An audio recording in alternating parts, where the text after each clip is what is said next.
মাগুরা ২ আসনের প্রত্যেকটা হিন্দু পরিবার সহ সকল মা বোনের ইজ্জতের হেফাজতের দায়িত্ব নেব ইনশাআল্লাহ। পাশে দাঁড়াবো ইনশাআল্লাহ, থাকবো জীবনের শেষ দিন পর্যন্ত থাকবো। আপনারা আপনাদের ধর্ম পালন করবেন, পাহারা দেব আমরা বিএনপি। এই যে বৌদি সংখ্যালঘু না, আপনি সংখ্যালঘু, আপনি না, আপনি সংখ্যালঘু, আপনি সংখ্যালঘু। আমাদের নেতা বিএনপির ভারপ্রাপ্ত চেয়ারম্যান জনাব তারেক রহমান সাহেব প্রত্যেকটা বক্তৃতায় বলেন, আমরা বাংলাদেশি, আমাদের দেশে কোনো সংখ্যালঘু নেই। বিএনপির কোন নেতার দ্বারাই আপনারা নির্যাতিত হয়েছেন কিনা? হ্যাঁ, বিএনপি কোন নির্যাতন করছে? করে নাই। বিএনপির ভারপ্রাপ্ত চেয়ারম্যান জনাব তারেক রহমান সাহেব যদি কারো পাশে থাকে, কারো মাথার উপরে ছায়া হয়ে থাকে, সে কি এই বাংলাদেশের সংখ্যালঘু হতে পারে? এই সরকারের দুর্বলতার কারণে সমাজে বিশৃঙ্খলা, খুন খারাপি, ছিনতাই, রাহাজানি, ধর্ষণ, চাঁদাবাজি বেড়েই চলেছে।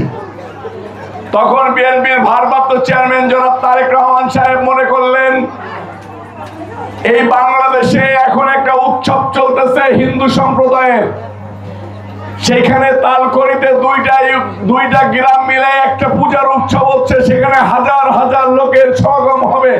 সেখানে যদি কোনো দুষ্কৃতিকারী বিশৃঙ্খলা সৃষ্টি করে, তাহলে সমাজের জন্য খারাপ না? আপনার আমার জন্য খারাপ না? আমি আসিয়ার ধর্ষণের কথা মনে আছে আপনাদের? আসিয়া ধর্ষণের কথা মনে আছে? আসিয়ার ধর্ষণের পরে বিএনপির ভারপ্রাপ্ত চেয়ারম্যান জনাব তারেক রহমান সাহেবের নির্দেশনায় আমি ওই বোনের পাশে দাঁড়িয়েছিলাম। আমাদের একটা বোন ৮ বছরের হিন্দু সম্প্রদায়ের শিশু বাচ্চা মেয়ে মোহাম্মদপুরে ধর্ষণের শিকার হয়েছিল, আপনারা শুনেছিলেন? তার পাশে কে দাঁড়িয়েছিল জানেন? তারেক রহমান সাহেবের নির্দেশনায় 4 চিকিৎসাও আমি করিয়েছিলাম।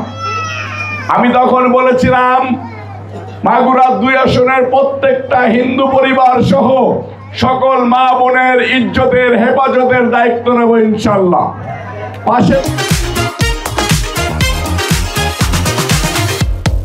পাশে দাঁড়াবো ইনশাআল্লাহ, থাকবো জীবনের শেষ দিন পর্যন্ত থাকবো। আজকে যদি একটা বিশৃঙ্খলা হয় এই পূজা মণ্ডপে, তাহলে তো পূজাটা ঠিক মতো হবে না। সেটার জন্য আপনারা আপনাদের ধর্ম পালন করবেন, পাহারা দেব আমরা বিএনপি। এটা আপনারা সব সময় মনে রাখবেন, দোয়া করবেন, যে কোনো বিপদে আপদে যেন আপনাদের পাশে থাকতে পারি, আপনাদের খাদেম হয়ে আমি রবিউল ইসলাম নয়ন জীবনের শেষ দিন পর্যন্ত থাকতে পারি, সেই দোয়া করবেন।